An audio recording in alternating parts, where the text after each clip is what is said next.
जय माता दी दोस्तों, कैसे हैं आप सब। दोस्तों बात कर रहे हैं 13 और 14 अगस्त की कि ये 2 दिन मकर राशि वालों के लिए कैसे रहने वाले हैं। इन 2 दिनों में मकर राशि वालों को क्या खुशखबरी सुनने को मिल सकती है, किन बातों में इन्हें सावधानी रखनी चाहिए।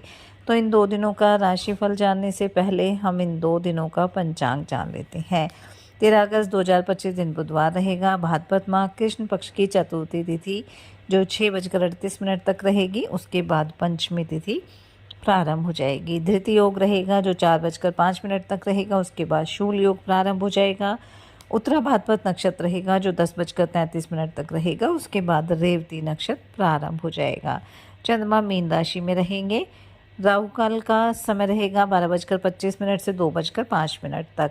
अब बात करते हैं 14 अगस्त की। 14 अगस्त 2025 दिन गुरुवार रहेगा। भाद्रपद माह कृष्ण पक्ष की षष्ठी तिथि रहने वाली है। शूल योग रहेगा जो 1:12 तक रहेगा। उसके बाद गण योग प्रारंभ हो जाएगा। रेवती नक्षत्र रहेगा जो 9:06 तक रहेगा। उसके बाद अश्वनी नक्षत्र प्रारंभ हो जाएगा। चंद्रमा सुबह 9:06 तक मीन राशि में फिर मेष राशि में आ जाएंगे।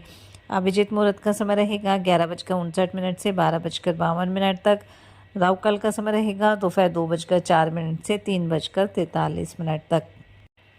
13 अगस्त 2025 के दिन देवगुरु बृहस्पति अपना नक्षत्र परिवर्तन करने जा रहे हैं और वो पुनः वसु नक्षत्र में प्रवेश करेंगे, जिसके स्वामी देवगुरु बृहस्पति स्वयं हैं। और गुरु ग्रह के इस नक्षत्र परिवर्तन से सभी राशियों के लिए समय अच्छा रहने वाला है, क्योंकि इनका स्वयं का नक्षत्र है। और इस नक्षत्र में देवगुरु बृहस्पति 18 जून 2026 की शाम तक विराजमान रहने वाले हैं। और देवगुरु बृहस्पति जो मकर राशि के छठे भाव में विराजमान है, छठे भाव में ही उनका नक्षत्र परिवर्तन है। तो छठे भाव में ये जो नक्षत्र परिवर्तन है वो काफ़ी शुभ रहने वाला है। धन प्राप्ति की नई सोर्सेज बन सकते हैं। कार्यक्षेत्र में भी आप सफलता हासिल करेंगे, अपने शत्रुओं को भी मात देंगे। पूरे कॉन्फिडेंस के साथ आप अच्छी परफॉर्मेंस देंगे। और काम के सिलसिले में यात्रा भी रहेगी जो आपके लिए लाभकारी रहने वाली है। आर्थिक स्थिति अच्छी रहेगी, खर्चे भी कंट्रोल में रहेंगे। कारोबार से जुड़ा कोई शुभ समाचार आपको मिल सकता है। वहीं घर परिवार के साथ भी आप अच्छा समय व्यतीत करने वाले हैं। करियर में भी जो प्लान्स आपने बनाए हैं उनमें काफ़ी अच्छी वृद्धि देखने को मिलेगी। समाज में प्रतिष्ठा मान सम्मान में भी आपकी वृद्धि होगी। यानी ये जो नक्षत्र परिवर्तन है वो मकर राशि वालों के लिए शुभ रहेगा। इसलिए देवगुरु बृहस्पति से संबंधित उपाय और दान आप अवश्य करें।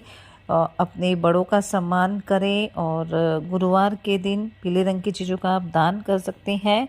साथ ही किसी बच्चे की शिक्षा अध्ययन में आप सहायता अवश्य करें और उसे कोई भी चीज़ आप दान में दे सकते हैं शिक्षा से संबंधित। इससे देवगुरु बृहस्पति का जो प्रभाव है आपके लिए काफ़ी पॉजिटिव रहेगा और आपको अच्छे रिजल्ट ही मिलने वाले हैं। तो चलिए बात कर लेते हैं ये 2 दिन मकर राशि वालों के लिए कैसे रहेंगे। ये 2 दिन मकर राशि वालों के लिए मिले जुले रहने वाले हैं। इसलिए इन 2 दिनों में थोड़ी सावधानी भी बरतनी होगी, क्योंकि छोटी मोटी बातों को लेकर भी मन परेशान रह सकता है, या आपकी कोई ऐसी गलती घर परिवार के सामने आ सकती है जिसको लेकर आप परेशान रहने वाले हैं। इसलिए इन 2 दिनों में धैर्य बनाकर चलना है, सामंजस्य कायम करके चलना है, ताकि किसी के साथ भी किसी तरह की अनबन ना हो। अगर आप राजनीति से जुड़े हैं, सामाजिक क्षेत्र से जुड़े हैं, तो किसी बड़े पद की प्राप्ति हो सकती है, लेकिन थोड़ा सा अपने विरोधियों से आपको सतर्क रहना है। नौकरी पेशा लोगों के लिए 2 दिन अच्छे रहेंगे। थोड़ा सा अपने सहकर्मियों के साथ सामंजस्य बनाकर चलें। वहीं अगर किसी नई नौकरी के लिए आप प्रयासरत थे तो ज्वाइन करने के लिए भी आपके पास ऑफ़र आ सकता है। कारोबारियों के लिए वैसे तो समय अच्छा रहेगा, लेकिन अगर आपका कारोबार पार्टनरशिप में है तो यहाँ आपको समझदारी से काम करना है। कहीं सुनी बातों पर भरोसा नहीं करना है, थोड़ा धैर्य बनाकर चलना है।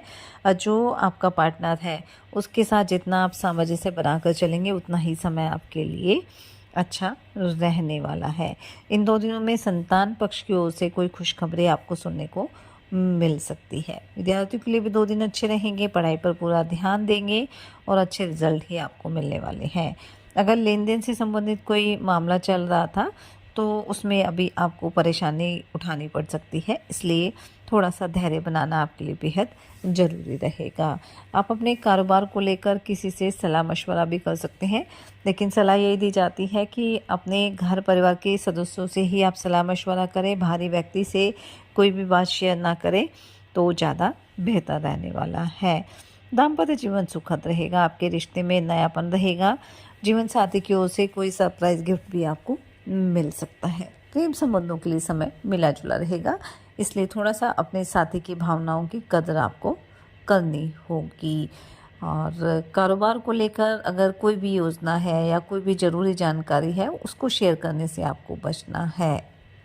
सेहत के लिहाज से समय अच्छा ही रहने वाला है, कोई बड़ी समस्या नहीं है, लेकिन थोड़ा काम का के साथ साथ सेहत पर भी थोड़ा ध्यान देना है। खान पान में लापरवाही बिल्कुल नहीं करनी है, क्योंकि मौसम भी बदल रहा है तो उसका प्रभाव आपके ऊपर पड़ सकता है। इसलिए योग ध्यान मेडिटेशन भी करें और अपने खान पान का ध्यान भी रखें, ताकि आपका स्वास्थ्य हर तरह से उत्तम बना रहे। इन 2 दिनों में आप अपनी इनकम को बढ़ाने के सोर्सेज पर पूरा ध्यान देंगे और इससे आपकी आमदनी में वृद्धि भी होने वाली है। इन 2 दिनों में आप अपनी माताजी को किसी धार्मिक यात्रा पर भी लेकर जा सकते हैं। घर परिवार में कोई मेहमान भी आ सकता है, जिससे मन प्रसन्न रहेगा। थोड़ा बिजी रहेंगे, लेकिन मन प्रसन्न रहने वाला है। कुछ नया करने की कोशिश भी आपकी रंग लाएगी। मेहनत करेंगे तो उसका अच्छा रिजल्ट भी आपको मिलने वाला है। किसी पुराने मित्र से भी लंबे समय के बाद मिलकर आपको काफ़ी खुशी होगी। घर की सुख सुविधाओं में वृद्धि करने के लिए भी आप प्रयासरत रहेंगे, लेकिन कोई भी खरीदारी करनी है तो थोड़ा सा अपने बजट का ध्यान रखना चाहिए। कोई लंबे समय से रुका हुआ काम आपका पूरा हो सकता है। अगर आपके मन में किसी बात को लेकर, किसी काम को लेकर कोई असमंजस की स्थिति है, कोई संशय है, तो उस काम में आप बिल्कुल आगे ना बढ़े, जल्दबाजी ना करें, अपने बड़ों की सलाह ज़रूर लें और जो भी पारिवारिक जिम्मेदारियां हैं उन पर पूरा ध्यान दें, ताकि घर परिवार में भी किसी तरह की समस्या ना हो।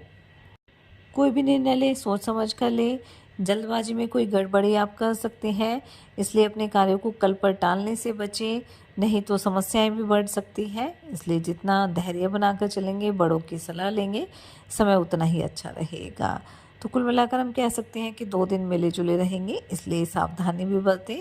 साथ ही सच्चे मन से आप ईश्वर आराधना करें, हनुमान जी और शनिदेव की आराधना करें, हनुमान चालीसा का पाठ जरूर करें, अपनी सामर्थ्य अनुसार गरीब और असहाय लोगों की मदद करें, उन्हें दान दक्षिणा दें, अपने बड़ों का सम्मान करें। इससे आपके जीवन में सदैव खुशियाँ बनी रहेगी। ये 2 दिन आपके लिए मंगलकारी रहे, शुभता भरे रहे, इसी मंगल कामना के साथ जय माता दी।